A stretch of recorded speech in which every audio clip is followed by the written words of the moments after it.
It's my first morning in Goa. It's your first morning too. And we are hungry, so we'll try to find breakfast here in the Vagator area.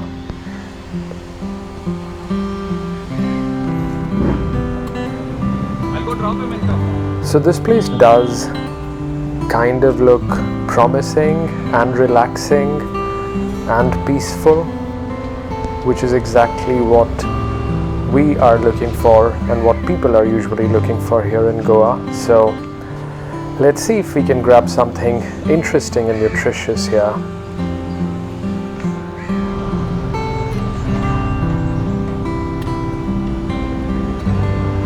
So it's a different location, the same morning. We are still in Goa.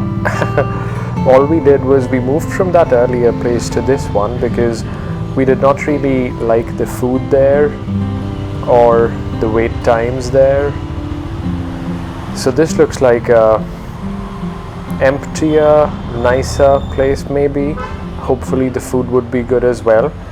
We are still in Vagator and we plan to fuel ourselves with some good breakfast, and then we'll go further up north and we'll try to see how we want to spend our first day in Goa.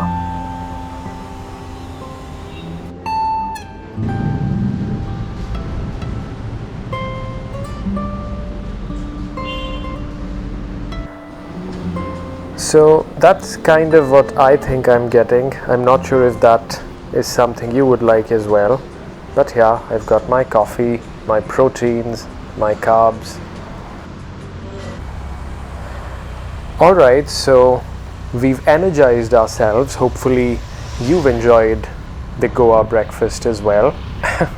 I'm not sure what you ate, but you know what I ate. So anyways, we are heading north on this beautiful, balmy, sunny kind of day in Goa. I'm not sure if you can already feel the moist wind in your hair, but I sure can. And yeah, we'll try to relax, we'll try to unwind, we'll try to just think life things. That's the plan for today. And maybe we'll try to reach one of the nice beaches up in the north. And maybe referring to some of the earlier topics that we addressed, this morning again got me thinking about how fascinating history and I guess anthropology in a way can be. I mean, look at this place. It's been under Indian rule for the last 60 years and we've shaped some of the most recent things that we see here in Goa, but it has had Portuguese influences, as I mentioned earlier, for more than 4 centuries, in fact for 450 years, and it's amazing to think about that and the impact it has at a place.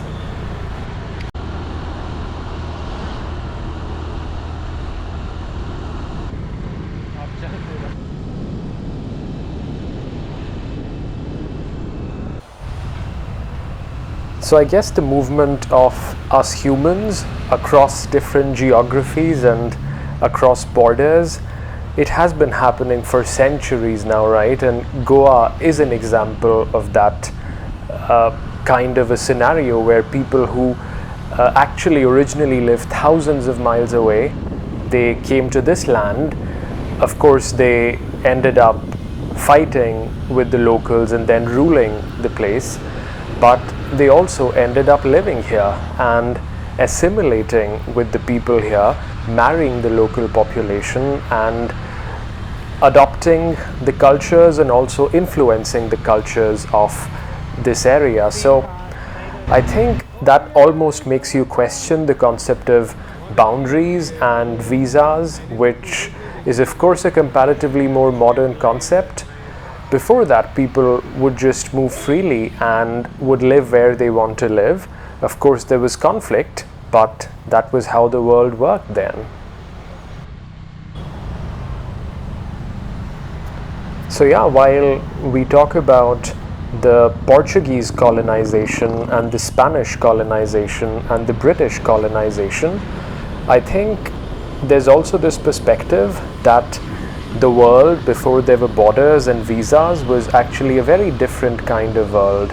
And as I was mentioning earlier, of course it led to a lot of conflicts and oppression of people.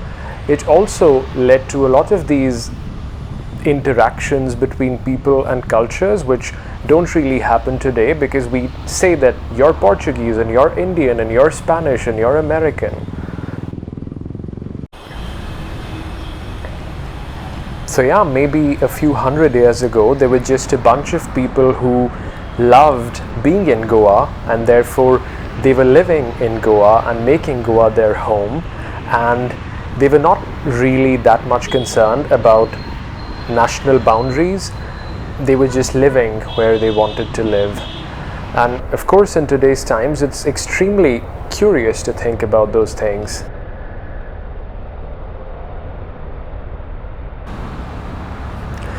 But again, I think as we continue to head north and cross what I think is the Chapora River, it's important for us to, or for me to, because I'm the only one speaking, it's important for me to be a little more nuanced, or at least convey a little more nuance, because of course the world that we live in today is more orderly and it has less conflict.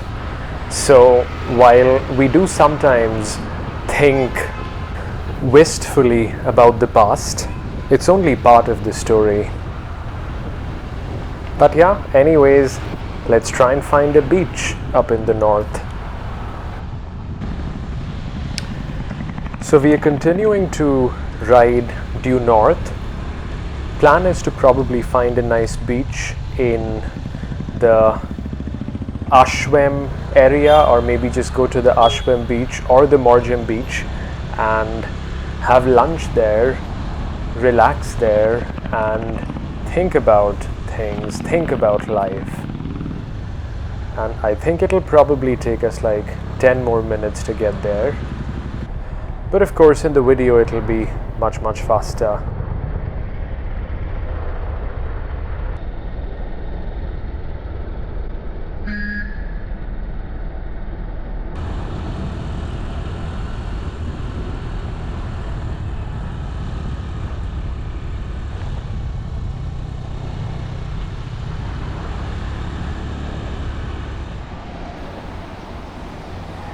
We've reached the Morjim beach now, or I think this is more like something in between Morjim and Ashwem, and it's a beautiful windy day here.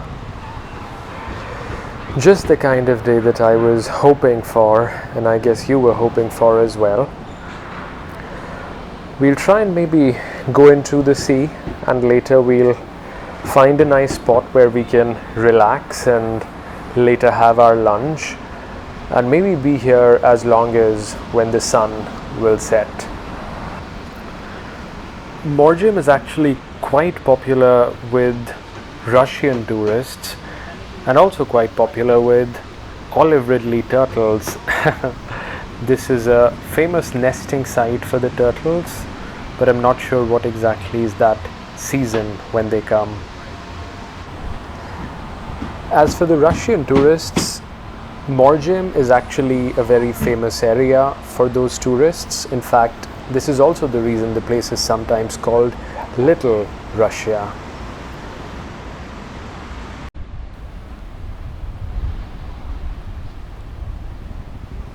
Morjim is actually so famous with the Russians that the menus that you'll see at restaurants or some of the boards that you'll see in this area are also written in Russian. So they are in both English as well as Russian, which you don't really see anywhere else in the country. And I think there's also a bit of an Israeli interest in Goa, so you see a lot of Israeli tourists here as well. So yeah, this is the wonderful little town of Morjim, and this is the Morjim beach in Goa.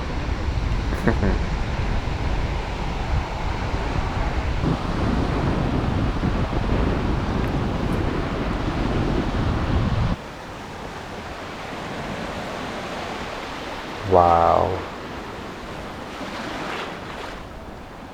Of course, when you're at the beach, you have to go in the water. And I think being at the beach makes me wonder, maybe it makes you wonder as well, the sea versus hill or sea versus mountain question. I think at least right now I love the sea. Maybe when I'm in the hills, I love the hills. They're just so different from each other, right? And this just feels wonderful.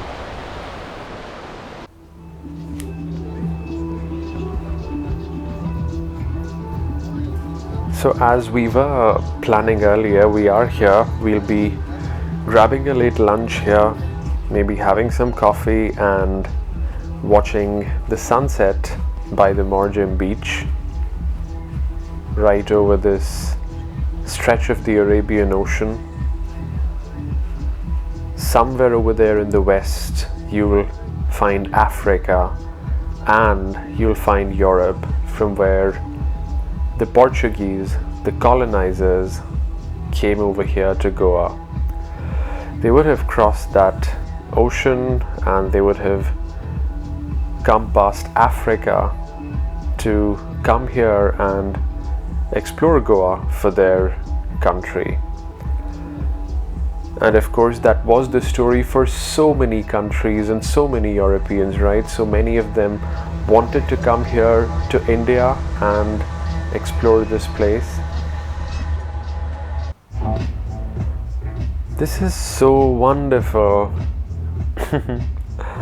And I think that's exactly the reason why I came to Goa and why people come to Goa, because you get to have these very relaxing and very maybe contemplative experiences, because you're listening to music, you're feeling the wind in your face, you're maybe reading a book, you're watching the sea and watching the sunset over the sea. All of that really adds up and it makes it like a complete package, a wonderful experience. Wow.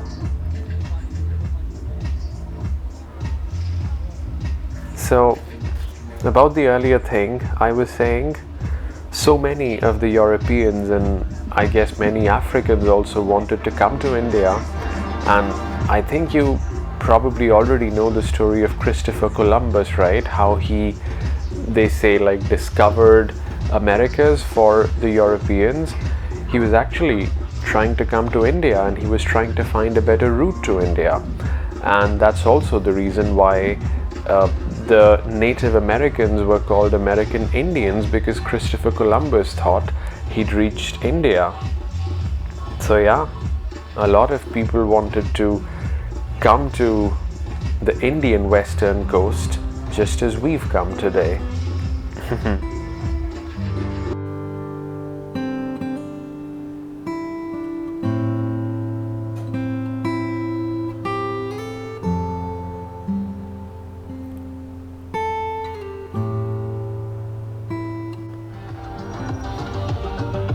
So we witnessed a very beautiful sunset just now.